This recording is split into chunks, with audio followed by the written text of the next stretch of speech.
Good morning, Sir Rick. Good morning, Annabelle. How are we? I am very well. It's my birthday week. Oh, happy birthday week. Yeah, it's going to be a fun week. I've got one getting his I got my second baby getting their wisdom teeth out. So I get to, as Greg says, you get to over mother your son for this week. So that's my birthday present. But how was your weekend? Did you have a great weekend? Gardening mostly. It's been a quiet weekend. Time for reflection, really, because Mrs. P's been out here, there, and everywhere, and I've built this brand new meditation space out the front. It's basically a shelter. It's amazing. Yeah, Did you, and now, you know did what? you do I got that? it for a good price as well. That was the thing. We spoke a while back, didn't we, about manifestation, and I'd seen this one at a ridiculous price that honestly I couldn't afford. Anyway, scouring around marketplace, an X display model comes up.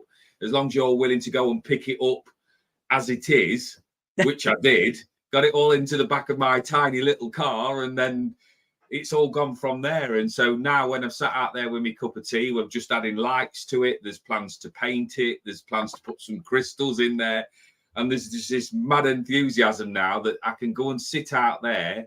And once I'm going to put some glazing into it as well, so that I can sit out there in all weathers.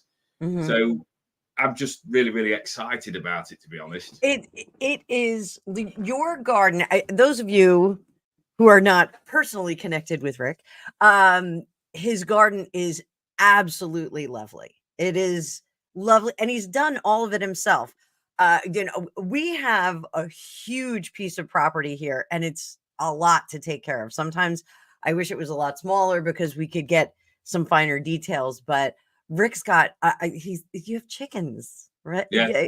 You have chickens. They're so cute. And the greenhouse, he built a greenhouse for Mrs. P, which is fantastic. I'm jealous all day long. I want a greenhouse. But I think any day that we get to spend out in the wild, I don't want to say in nature, but out in the wild, I think is a good day. But Monday, here we are, the start of a new week and the start of a new thing. We've got 7 people watching. Good morning, everybody. Thanks for being here. Make sure you hit the like button for us and make sure you share this. Just a little bit of housekeeping. So we finished up our 6 weeks. Good morning, TD. We finished up our 6 weeks a couple of weeks ago, and then we took a little bit of time off. We had some family stuff that was going on. Rick was in Stonehenge. Did we talk about Stonehenge last week? We did. We did last week. Yeah. Okay. I'm still waking up with my coffee. So we talked about doing a new curriculum. And so I have a scaffolding curriculum that we're gonna vibe off of.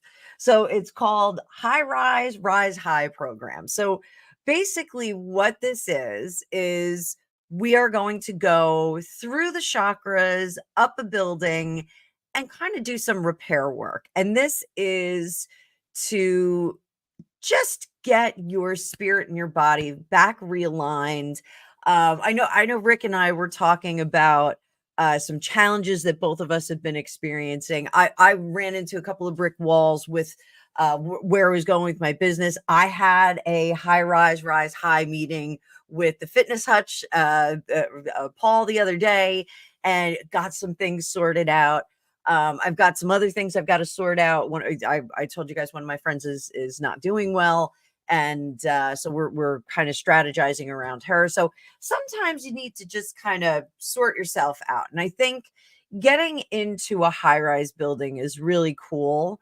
It's a really cool concept. You can, take the express elevator right to the top. In some cases, you can take the escalator if you want to go a little bit slower and look at the atrium.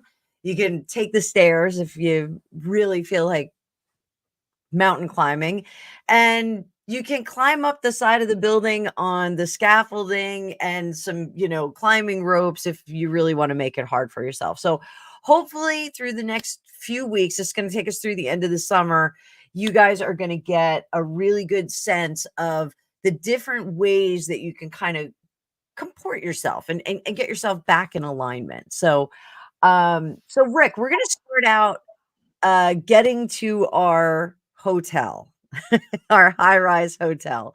And I asked Rick before we started, what do you do when you when you go on vacation and you get to the hotel? What's the first thing you do? Drop everything, all your baggage, and just chuck that, and for me, what I meant by that, sort of in that emotional sense, is right. No expectations. I'm not having any worries, any concerns. I've done all of the hard graft to get to this. I've done the necessary prep work, all of the passports, all of the tickets, all of the things to actually get me into that space. So when I get there, well, for me, I've not flown a lot. So if I'm going on a plane anywhere, my holiday starts the instant that I step foot in that airport terminal. Once I'm on the plane, that's it, me ready. I'm ready to go. I'm going to stop you for a second. As a psychic, one of my favorite places to go is the airport. Oh, awesome.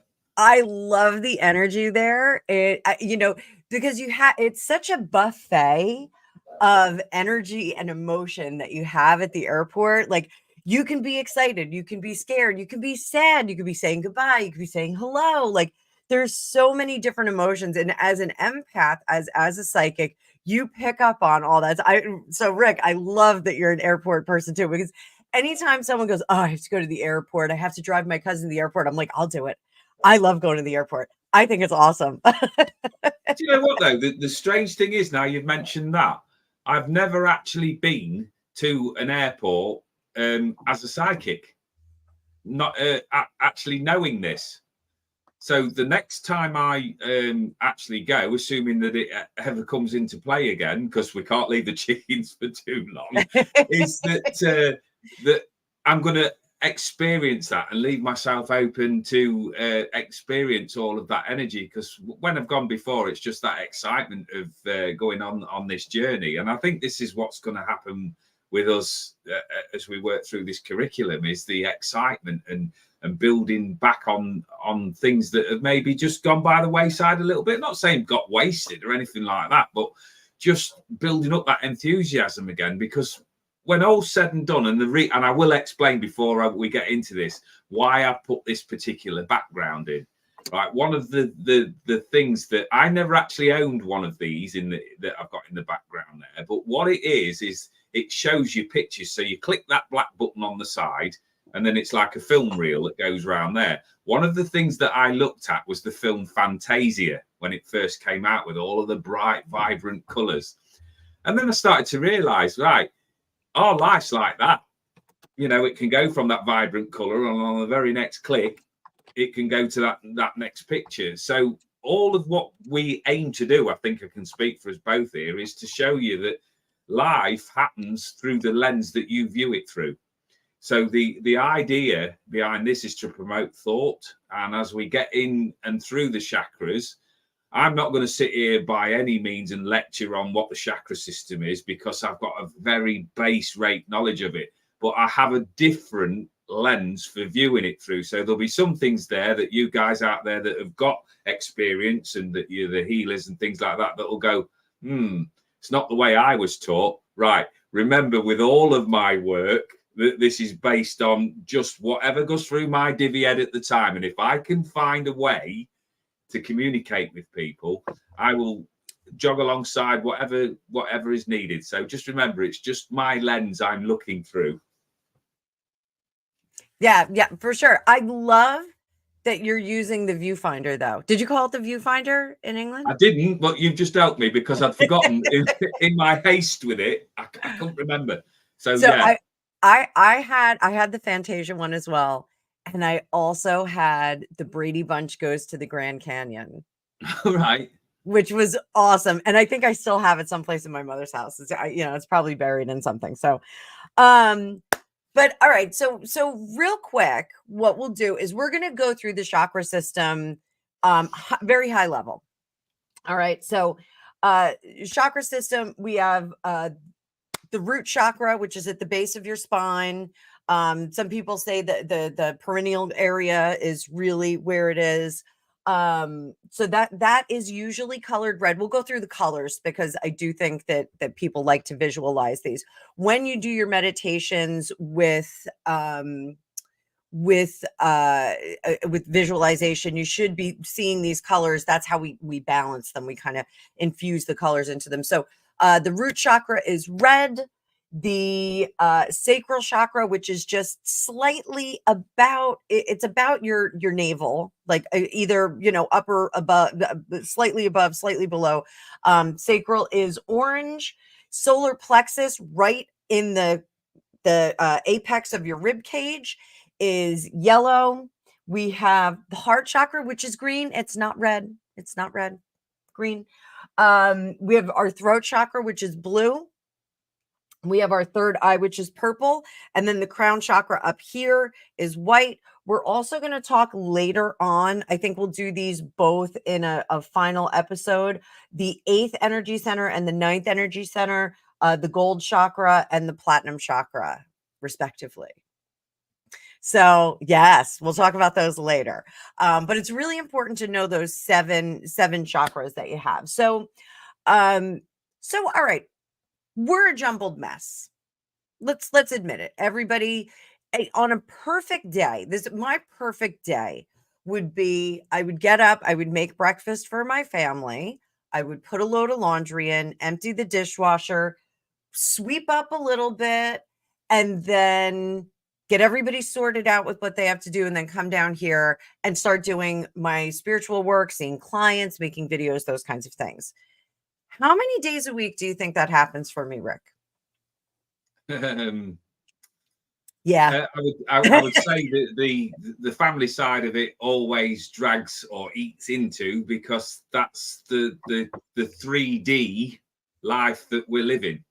Right? Yeah. We probably have this idea that the utopian version where, it's like, what was the film Snow White, where all the little birds come down and fold all of the napkins and the little bunnies come out. But I don't know about you. I've got to 52 and I've not seen any of the buggers yet.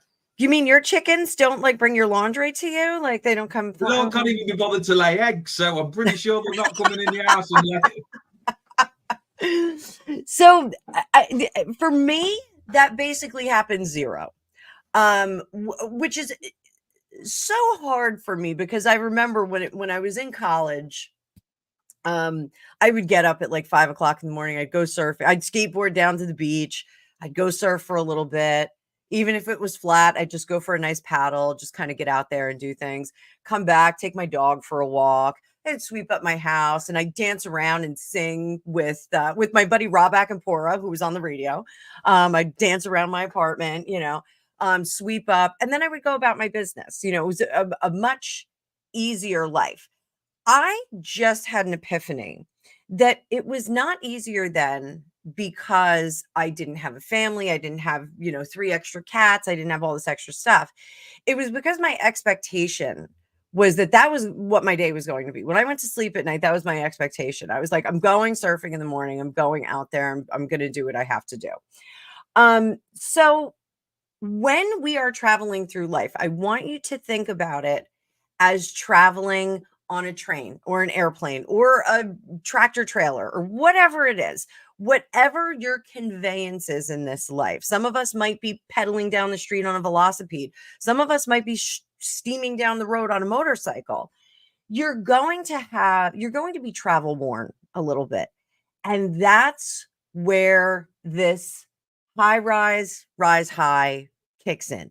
We arrive at our place of destination for a time. So this is our hotel. This is our chakra hotel that we're going to get into.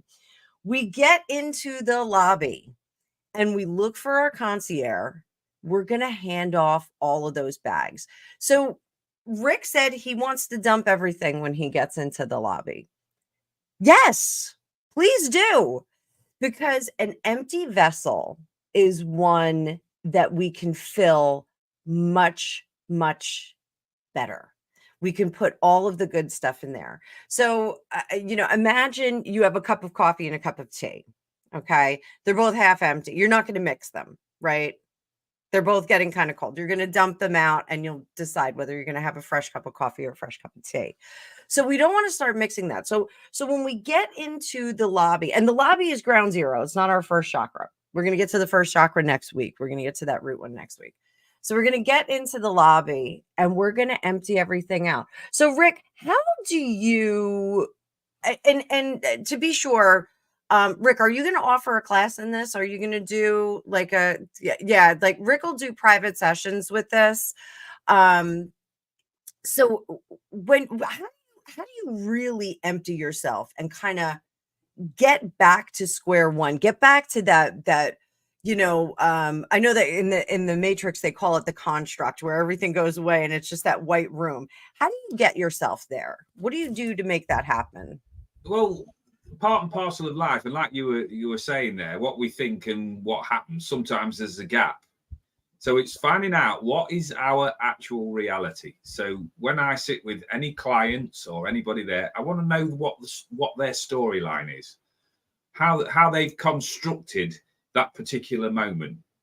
And all I ask them to do is to just step out of that energy for a while and observe it. So when I did my NLP training, what we're actually looking at with it's a process called disassociation. So you need to imagine yourself, or use that wonderful senses that we've got to I don't know how you would do it individually, but it's whatever your strongest sense is. It's some words. It's whether you imagine it, whether you construct it visually, whether you write it down, whatever it is that you do. But essentially, imagine that you're on this. You're looking at yourself on this screen, right? You're not actively getting involved in it, but you can view how your life's going on. So in that moment, you're in an empty theatre, right? So you're actually just observing what's going on rather than being actively involved in it. Once you can take that step back from everything that's like blah, blah, blah, blah, blah, blah, blah, blah, going at you, and your lists and your expectations and your duties and all of that sort of thing, you can actually change your state of behavior. And this is what is important. It's just finding that spot. It's almost like white noise, for want of a better word. I go to this scene in Red Dwarf, where the Red Dwarf is a sci-fi program over here. Absolutely fantastic. But there's a thing where they've been involved in this situation. And then all of a sudden, towards the end, they realise that it's all just been part of this play, part of this plot. So the realisation comes in from the two main characters. Right, so what we're saying here is, we're in between moments. This moment no longer exists because this didn't happen. So where I get myself is, I want to be in that spot where the film stops for a moment, and before the new moment comes in, where we will factually put things in place, I just want to be in that place of nothingness.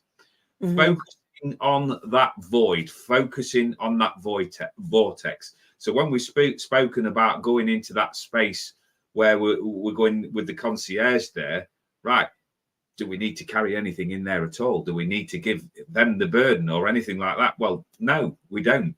We can leave that outside wherever we need to be. But the focus is just being in that space where it's quiet. Now, don't get into this idea that all of a sudden I'm becoming this cross-legged guru, because if you've watched any of this with me, I'm far from any of that. But it's sometimes just booking space with your inner being. Now, I tend to like it because the design is now coming into fruition, being out in the garden there, of having that space where it's not task orientated. It's not, oh, I've got 20 minutes to do this. It's not somebody's coming in. It's not, I'm running after the kids. It's not plotting and planning. It's a 20-minute space invader where we go into space and just sit there in that quiet and then just see what comes in. Don't get too worried about whether your thoughts are intrusive or putting any logical interpretation to them. Just notice them. Just imagine the part of the film, the part of the plot line that might not be relevant at the moment, but they will be later on down the line. But your task is, when you're sat in that empty spot, that vortex, that void, whatever you want to know it as, decorate it so that you feel welcome in there, and just sit and breathe. Right? We get so wrapped up in this, got to do, that we sometimes just forget to just slow the pace down take some deep breaths and blow them away. So, because if you're thinking and you're drumming up anxiety and nerves and all of the rest of it, well, great, do that, but blow it away as well. So on the out breath, as you bring up all of these feelings and all of these thoughts and all of these emotions and all of this pressure, breathe. So just commit over these next few weeks to finding time out, however long that you feel that is necessary, to just sit in the void. And that's just my interpretation. So, sitting in the void can be very different for different meditation or learning styles too. So, Rick and I both have a touch of the ADD, so the ADHD. So, one of the things that happens for us is that we have racing thoughts. We have incredibly creative minds. So you'll have lots of stuff jump in there. So as a fiction writer, for me, one of the things that happens when I meditate, I'll have other storylines come into my head. So what do? Stop the meditation and write it down? No, that's not what I do. One of the things that I do is I see a giant broom that comes across like a dust broom. And it just, if something pops up into my internal vision, I see this big broom kind of sweep it away. The idea of you going into the theater, I love that. Did you ever see the movie Stir of Echoes?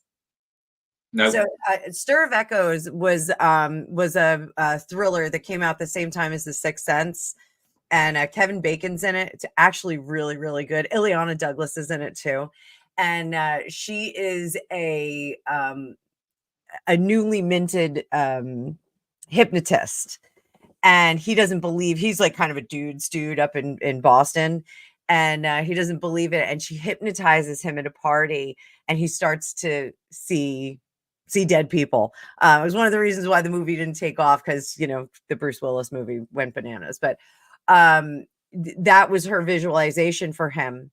You see yourself in a theater, you're all alone. And so all of a sudden, all the people disappeared. And then on the screen of the movie theater, he saw sleep. So that is a visualization that you can create for yourself. You could be in an empty stadium and have, or you could be in a stadium with a bunch of people and have the people disappear. You can have, music playing. You can have sound bowls, anything like that. What you want to do is focus your energy on a point of light or a point of reference. Anybody who's ever had a baby and did Lamaze classes, they tell you to focus on one thing in the distance, focus on an object, focus on a clock. What we need to do is to make everything go away. So Rick's meditation, being in the theater, is one way. People are familiar with the scene from The Matrix when they're in the construct and he's with Trinity, Neo's with Trinity, and all of the armory comes into field. Do it in reverse.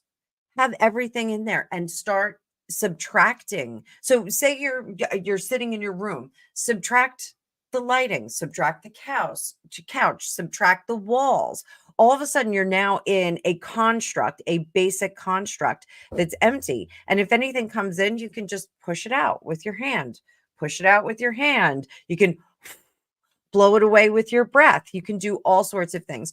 There's going to be a way that you find the world melting away for you. And this is what we're going to do in the lobby of our hotel Chakra. We're going to get rid of everything. So, if you have a dentist appointment later in the day, if you have, you have to reschedule your haircut because you have a conflict, you're going to put that away. You're not going to think about it. So every time your hairdresser, comes bobbing into your vision, you're just going to blow them away or push her away or broom her away, whatever you have to do.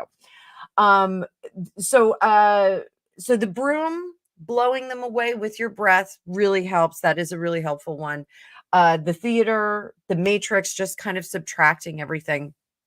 All of these things are going to help you really get to that center. I personally love the Dr. Joe Dispenza. What he does is he has you basically, through breathing and just calming your body part by part, he has you find a point of energy behind your solar plexus, and he has you reduce yourself to that, and then you're in space.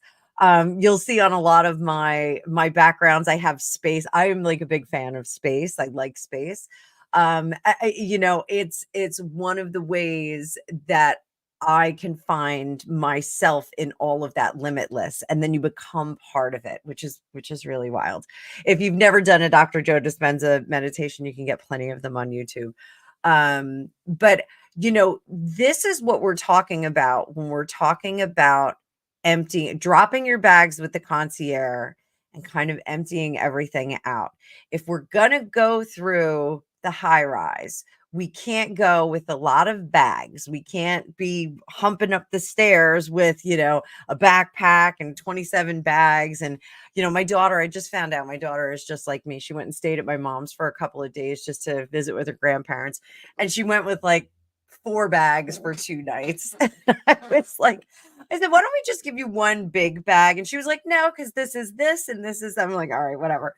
But getting to that point of emptiness, we're not just dropping physical bags, we're dropping all of our stuff. We're going to quiet the mind.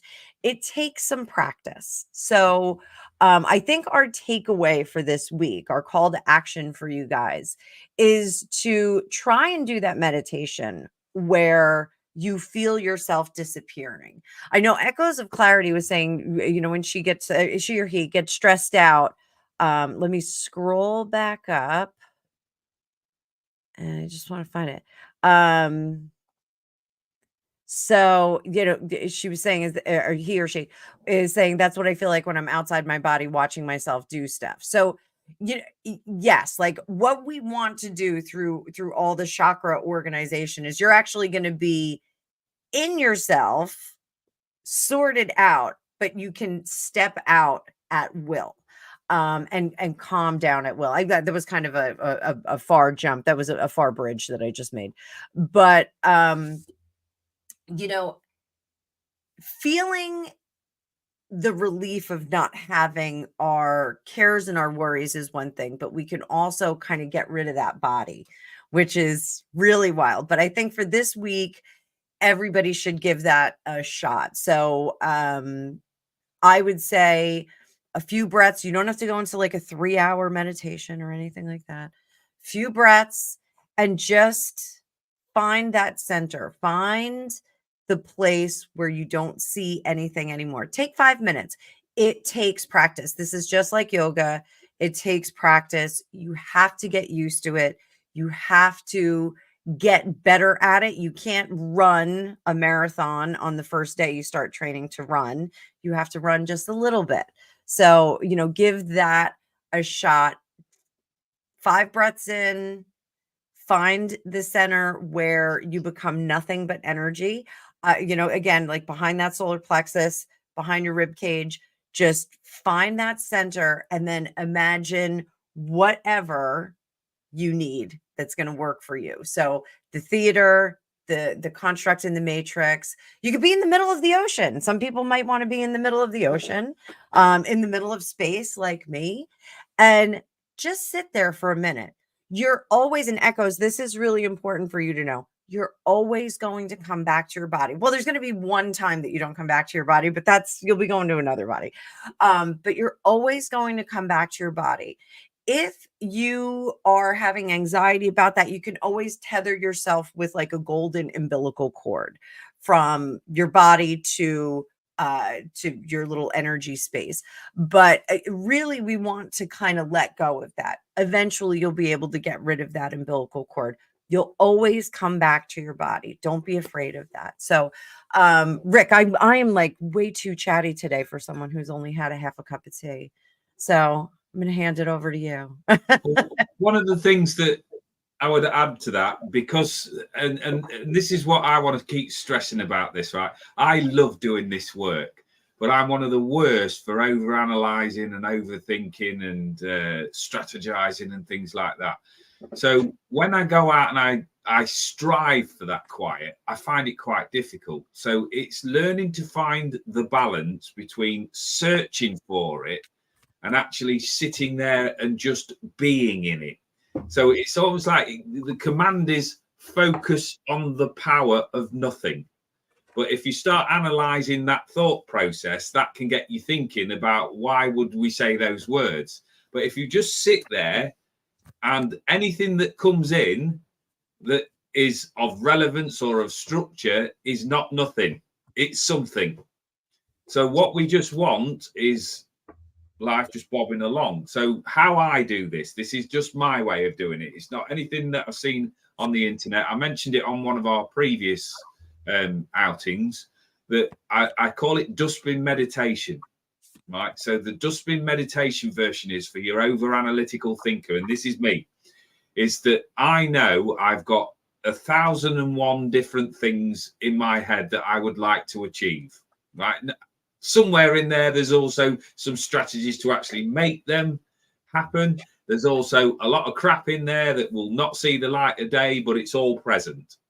Right, that is my reality. So to answer their echoes of clarity, just to pick up on a point there, when you detach, when you're stressed, that is kind of like running away, right? Because you don't want to feel the feelings that are going on around you. So my thing would be kind of like Dorothy in The Wizard of Oz, where she stamps her feet. There's no place like home before I make that journey into the place. And my preparation for going into the room or going into the energy wherever I'm going is the dustbin with all of my thoughts, all of the things that I've got to do, all of the duties that I have to perform, all of my responsibilities. I'm going to commit to, let's say for somebody who's like me that struggles to sit down for any like length of time without something to do, I'm going to say to my guides, my inspirers, my spiritual team, whatever you want to know it as, 15 minutes, right? And in that 15 minutes, this is all for me, right? I don't want to be thinking or analysing anything or strategizing for anything that I've got to do past these 15 minutes. So I leave them in my dustbin, right? Because I know in my reality that as soon as I've finished that 15 minutes, and we spoke about this off camera, when I do a reading, I'm already thinking about where the next reading is coming from, where the next pound coin's coming from, where the and I can soon get lost in that. So what I do is I pump the brakes. So for 15 minutes that I've committed to, all I want to focus on is my breathing. All I want to focus on is the power of nothingness. Now, when you sit down there having an over-analytical brain, when somebody said to me, right, when you go into a space of meditation, switch your mind off, I went, you've obviously never had a walk in my head. I said, so my reality is that I'm still going to be thinking, even though I've told you a strategy for putting those things in. However, and this is the key for the overthinker, right? I will still think the thoughts, but what is key to this is not putting any attachment to the thoughts. So as it comes in, right? No, because if you're not nothing, you're something. Mm-hmm. Something not allowed in my nightclub. Are you a nothing? Right? Are you a nothing? No, you're a something. Right, sorry. 15 minutes. Come back in 15 minutes by all means. And then what you do as you get into that 15 minutes is just notice your breathing. Your mind will try and interrupt you. It will, because if you say, I'm 52, so for 52 years I've thought in this same way, I can't suddenly expect to become knowledgeable and centered and a guru overnight. I've got to put different strategies in there. But this is the place not to think. So I'm just going with the flow. So instead of being a doing, I am being in that moment. And anybody who knocks on the door, whether it's phones, don't want to know.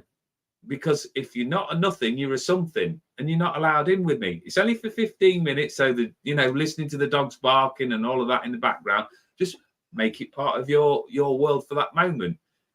Once you've got to the end of the 15 minutes, I always stay in that place of gratitude. And I imagine having another bin at the side of me. And in that bin is anything that comes through from the spiritual world, anything that's a benefit. But key for it is how it benefits me, right? All I want in there is good stuff. Now, I'm not going to dissect it or take it to pieces I'm just going to acknowledge it.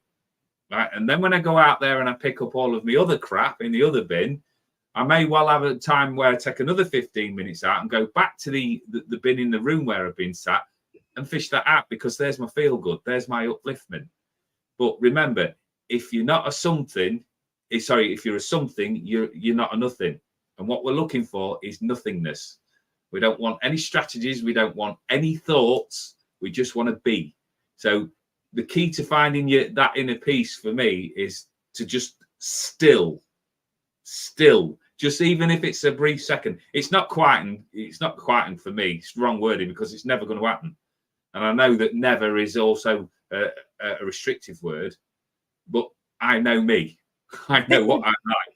It's more of a dampening, that's how I think of it. Hey, Rick, can you hear that alarm going off? Is it coming through? No. Okay, good. All right. We just had a power surge, and Greg's computer is making a horrible whining noise. So, but I thought that was just me talking. Never. I didn't want it to come through on the recording, so I didn't want it to be annoying. I didn't know if I should mute myself or not. But no, I love that you have not only a concierge, but you have a bouncer who's checking your VIP credentials, which is great. But now I have a question. Because you're a trained hypnotherapist. So what advice do you have? Like, I have the big broom. Like, what if people really, what's the best way for them to start to meditate and really get to that place of calm? And like, how do you do that as a hypnotherapist? Because for me, all hypnosis is self-hypnosis. And I want to make this very clear from the start. I did hypnosis, analytical hypnotherapy, for my benefit, right? I never set out at any point to want to treat clients or help people like deal with weight loss problems or anything like that. I did it because I wanted to, again, to get underneath the skin of something and work out a strategy. How it's worked for me when I sat, because the first person I ever hypnotized, I'm going to be perfectly truthful here, I did it by accident, right? I was just sat talking to him. And the key to bringing in relaxation for people is to slow your voice intonation down, drop that energy down to a certain level, and you work in amongst their storyline. So my way of dealing with hypnosis with things is to imagine that we're going on a journey, which is what me and Annabelle are setting up now. Now, part of that journey for me is I might get distracted part way through because the phone might ring or something might go off. The computer starts whining. Yeah. So to keep my focus, I want a reward, because I find it very difficult to sit there and, arms crossed, legs crossed, relaxation, don't think, all of the stuff that I've just given you. Well, I find that incredibly difficult. I'm just like this bottle of pop that's always ready to go off. So I need a reward, like the child that if you say to him, right, sit there for a minute and I'll go and get you. Right, I need that in my childish mind. So I imagine that if I'm going to do some work and I'm going into that deeper space where I want relaxation, I want somebody to let me know that I'm doing okay. So this is just my way of doing it. You make your own adaptations and alterations as you see fit. As I imagine having a garden, right? And my imaginary skills have took some working on over the years, because I don't actually visualize. We've touched on this, that people see, sense, feel more action-based, whether you're a writer, you've got your own way of perceiving things. Now, in my mind's eye, I can see a bench, right? And I've constructed that bench, so I know it's solid, right? And then I want to have something in the background. So this is my safe space. So this again brings in the person who was asking before about stepping outside the body. Right. In there is that if anything stresses or overwhelms me or comes at me where I'm not comfortable, this is secure. Right. Nobody but me or invited guests can get in there, because we've got top security running the show around there. So in there, I've got my garden. Right. And in there, there's flowers of every color. There's all of the outbuildings that I need, all of the lovely things that I've experienced while I've been out doing the garden. It's a safe space. It's a haven. There's nothing going to come in there that's going to harm or upset me, or even take me on a meandering path to somewhere that's been negative, right? It is a lovely space. Now, on that bench, I will take a second out there, and I will say, I will call in spirit, the angels, God's guides, whatever it is that you know it as, and I will ask somebody to step in for me, right? That I know, right?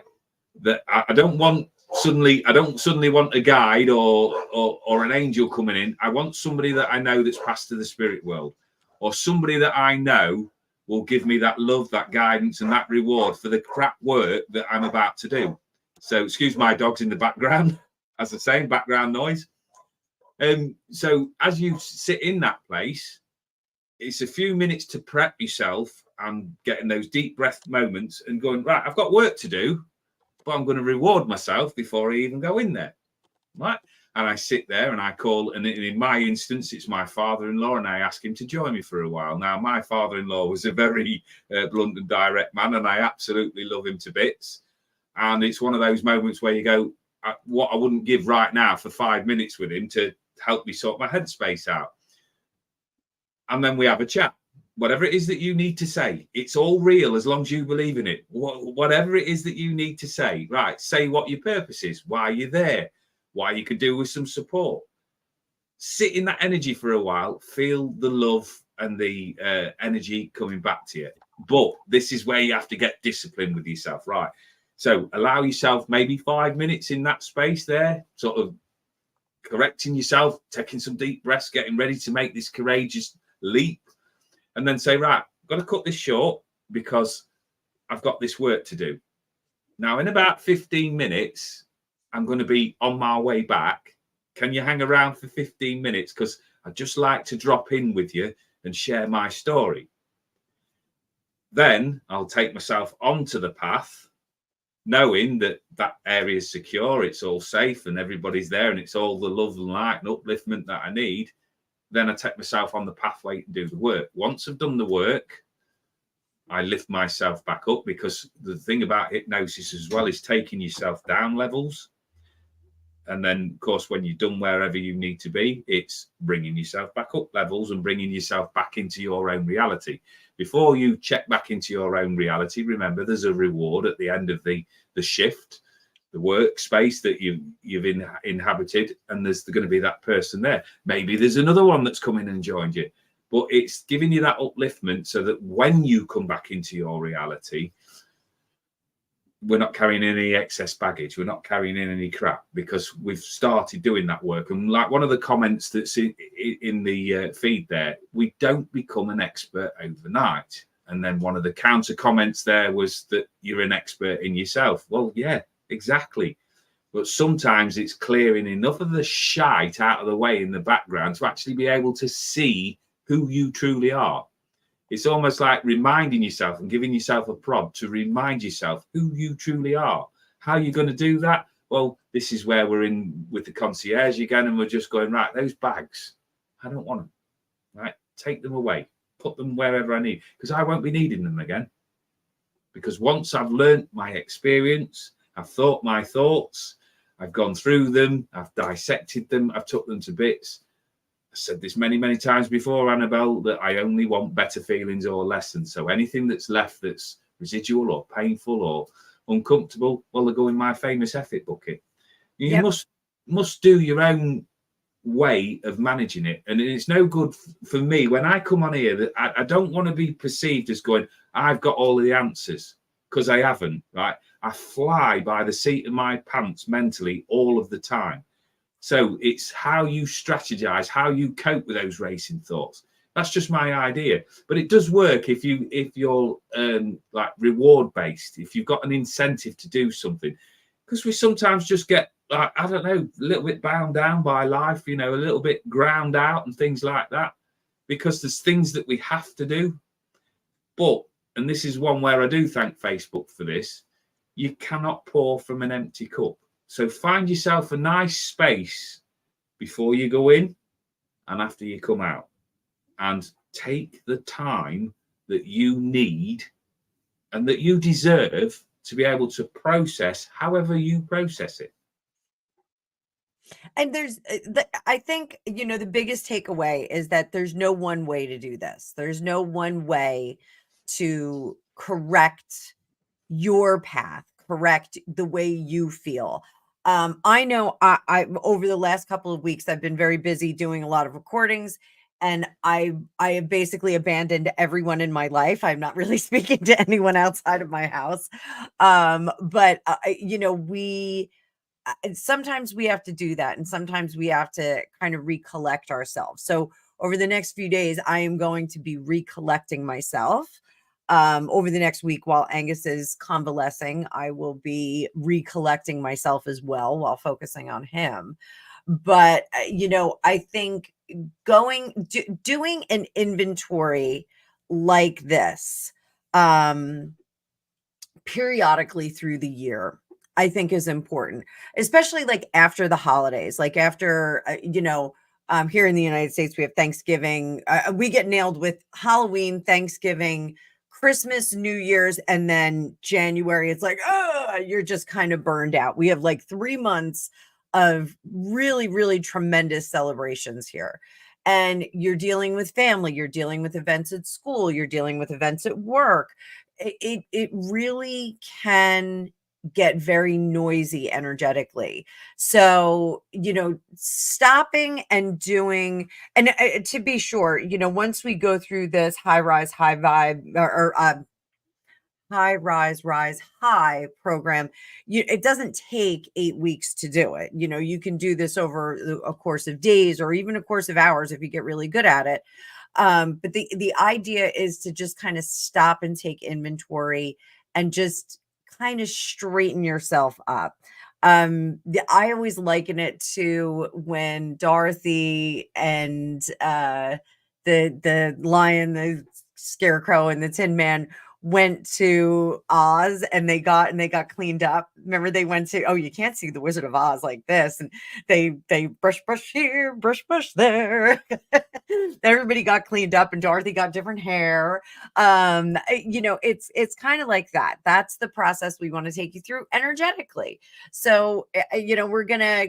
I had a friend that was in recovery and had a really rough go of it. I said, well, what's going to make you feel better? He was having a tough time. And I said, what's going to make you feel better? And he goes, if I had a soul brush and I could just scrub my soul clean. And I was like, oh, I don't have a soul brush. I wish I did. So this is kind of a facsimile of that. We're going to go through like a spa process for your chakras. We're going to the chakra hotel and going through a little bit of a spa process. So I think it's going to be fun. Rick, are you excited about this? Always. Any spiritual work, that's definitely up my alley. And now, because of course you've mentioned designing something, I need a big pot of glitter, because you've got to split, you've got to sprinkle some glitter and some stardust over your soul brush now. So design a brush that's got some glitter or something on there.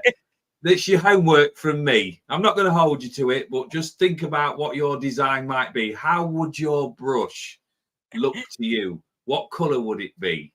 Where do you think that you would be best placed to put it? And no suggestions. I don't need any suggestions as to where to stick a brush. However, make it as colourful and as glitzy as you can, and we will sort of come back to this in the future. Just my thoughts there. I just went off on a tangent somewhere. No, loads of glitter and glue. Energetically, like, I have no problem with that, and I actually think people should make a soul brush. I love dry brushing. I just got into it not long ago, and I think dry brushing is really great for stimulating the blood, stimulating the energy profiles around us anytime we do that. So maybe we should have everybody, maybe we should be designing soul brushes for everyone. I think maybe we need to go into business. So with that, I think we went to 50 minutes, Rick. I know we were going to just stay to 45 today. Do you have anything else to add? I've not today. I'm going through sort of quite a lot emotionally at the moment, head thinking and things like that. So my thought is, I make allowances for a lot of people's different thought processes and how people act and what their belief system is. And I take them as I find them. So my advice for anybody who's looking in is treat yourself like you would want to treat how you treat others. You know, make yourself a priority over this next week. Look after your needs and wishes. And if there's things there that are frustrating you or annoying you, give yourself the same grace that you would give other people. Look after yourself, you know, take care of yourself. And some of the stuff that you can't figure out, just break it down into the smallest possible component that you can. And sometimes the answer is to just chuck it in the bin and then start again. But just be kind to yourself over this next week. Yeah, absolutely. Absolutely. Especially here in the Northeast, we're in another heat advisory right now. So we'll be sweating over here for the rest of the week. I'm going to be kind to myself in my basement. Well, everybody, next week, we are going to be moving up to the first floor. So that's going to be our root chakra. So we're going to talk a lot about that. Basing this on the chakras really makes it much more comprehensive for you guys rather than jumping around and saying, okay, well, you need to do this. Going through the chakras like we're going up in the building is going to be very, very clear and comprehensive. Follow along with us. If you have any friends that'll benefit from this, let them know and have them come on board. They can either watch the replays or they can come to the lives. This is always available in replay. And I'll be sure to put the titles in there so that everybody can follow along just as they need to. So I hope everybody has a great week. Rick, we're going to talk a little bit more after about this program and some other things. Maybe we'll bring Grumpy in. So he wants to help us design our soul brushes. And for now, everybody have a great day and a great week. I hope this helps you. Call to actions again. Work on just meditating just a little bit, just to kind of drop all your luggage. That's all you have to do this week is practice dropping your luggage, dropping your meat suit, giving everything to the concierge to go to the dry cleaner. Just practice doing that 5 minutes at a time. You can do it several times a day. You can do it once a day. You can do it once in the next week, whatever suits your fancy. You may be great at it. You may be like, okay, yeah, I got this. I can dump all my stuff off and strip down naked to my energetic self and I'm totally fine. So there we go. So until next week, see you guys later.